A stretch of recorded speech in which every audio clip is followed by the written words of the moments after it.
Yael Novenstern, présidente de l'association Sens de Vie, qui a un projet de santé globale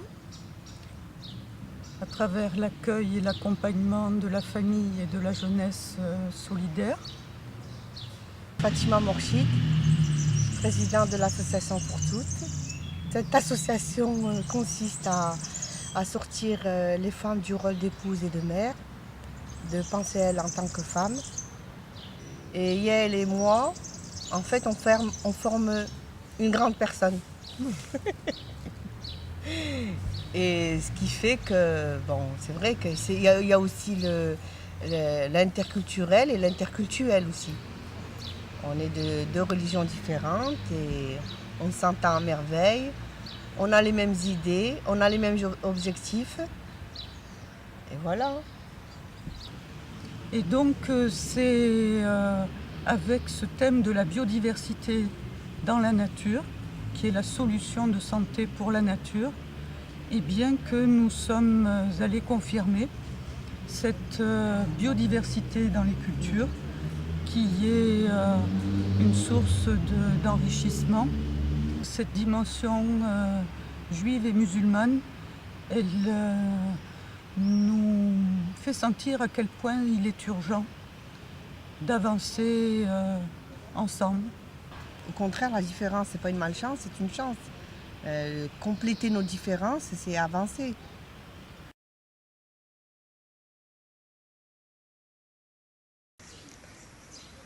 Les promenades créatives sont une pédagogie innovante dans le cadre de la méthodologie éducative Agenda 21 du développement humain durable.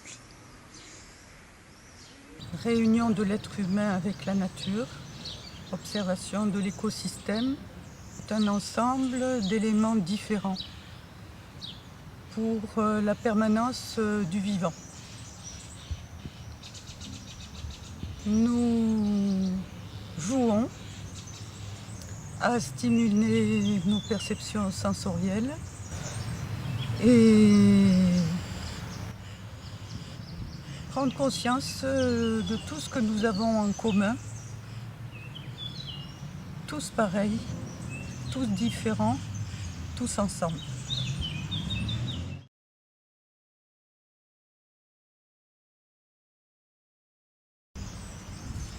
Et puis le carnaval.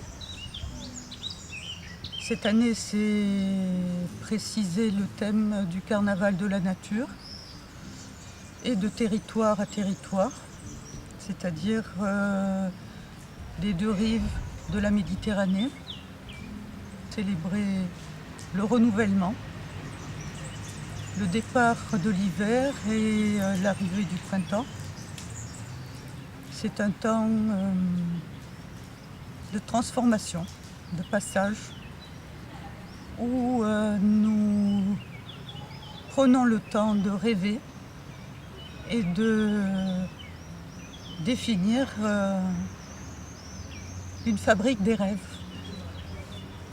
Qu'est-ce que nous imaginons de mieux pour transformer les moins bien dans lesquels on peut avoir à lutter?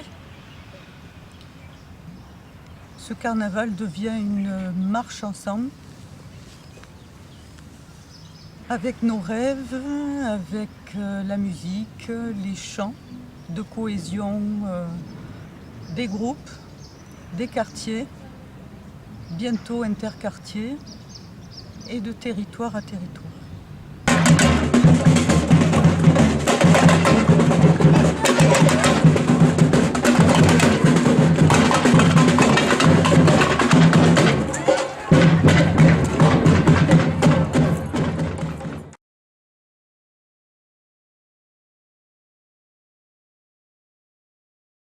Sur la transmission des savoirs ancestraux, parce qu'on voit beaucoup qui sont quand même en voie de disparition.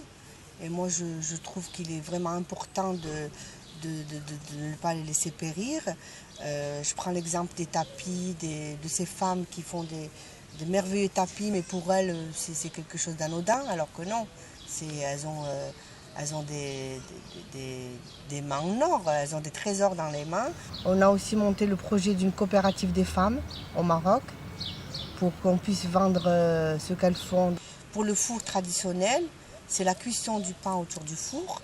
Donc déjà, c'est retisser les liens qui sont un peu défaits. Et puis créer de nouveaux liens d'amitié, le partage du pain, c'est le partage de la vie, de la paix. Le plus important, je crois, c'est aussi la transmission de ce que c'est le mariage. Le mariage de la culture, le mariage des êtres humains, le mariage de la nature, le mariage en général.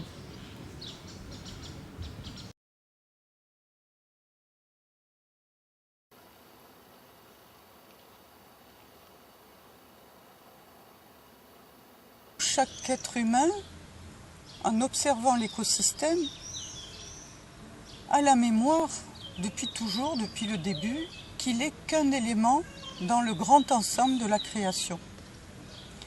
Et retrouver cette posture, ne pas la perdre de vue, de ses sensations, de ses instincts de vie, c'est une solution pour protéger le vivant.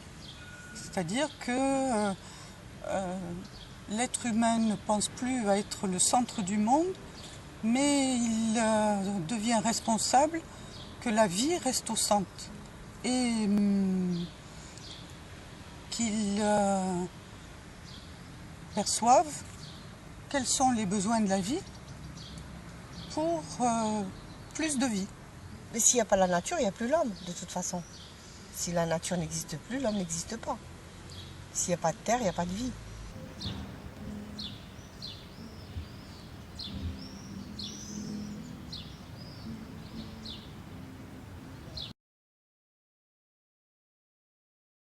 On est toutes les deux membres de la Fondation Analyte. La Méditerranée, qui a été l'espace de toutes les modernités, qui a été l'espace de toutes les libertés, qui a été aussi l'espace de toutes les libérations. Cette Méditerranée-là, on en a besoin aujourd'hui, et ce n'est pas un besoin académique, ce n'est pas un besoin philosophique, c'est un besoin vital. De cette absolue évidence que l'Euroméditerranée devra avoir un jour un aboutissement qui est celui des hommes et des femmes qui sont ici, et pas seulement celui du dogme du libre-échange.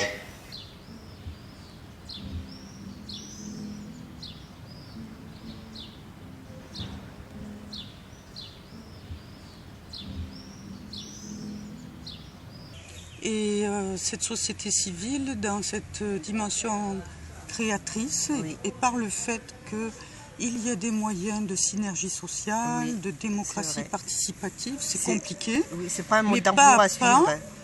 Pas à pas émerge une créativité qui va nous permettre déjà de faire l'effort de dépasser nos propres conflits intérieurs, de s'harmoniser les uns avec les autres, parce que c'est l'intérêt général qui prédomine. Mais c'est clair, de toute façon, il n'y a pas de mode d'emploi. Et on voit comment cette réalité de communication amène à donner l'élan de la voix du peuple et des peuples pour un futur possible. Futur de paix.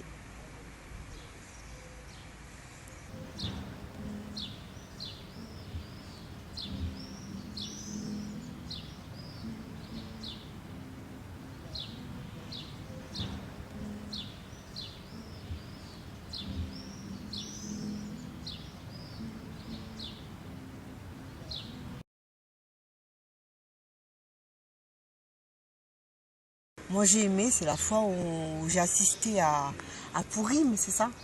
Voilà, maintenant j'arrive à le dire. Et qu'elle était déguisée, que j'étais déguisée, c'était formidable. Oui, mais moi elle ne dit pas que j'étais déguisée en femme berbère. Ah oui, elle était déguisée en femme. Et moi j'étais déguisée en femme polonaise juive. Puis ça m'allait bien. Hein. Ah non, mais c'est bien. Et on y arrive aussi parce que ce que j'apprécie par exemple dans l'association Pour Toutes, C'est le confort qu'il est possible de ressentir quand on prend le temps, quand on se pose pour simplement partager un temps agréable. Oui, Ça fait du bien. c'est primordial. Ce qui est très joli, c'est le oui.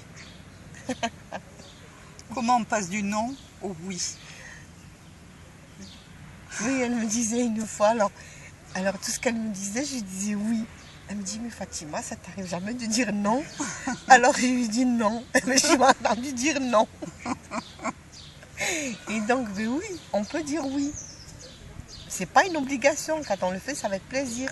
Et le plaisir ne devient pas un calvaire, au contraire, ça allège l'autre et ça nous, en même temps de rendre service et de pouvoir apporter un bien-être à l'autre, ça nous libère quelque part. Il y a autour de nous que des murs invisibles, que des chaînes invisibles, il faut les briser. Même si elles sont invisibles, il faut les briser, les éclater, puis s'éclater. La vie nous sourit, donc il faut sourire à la vie. Voilà.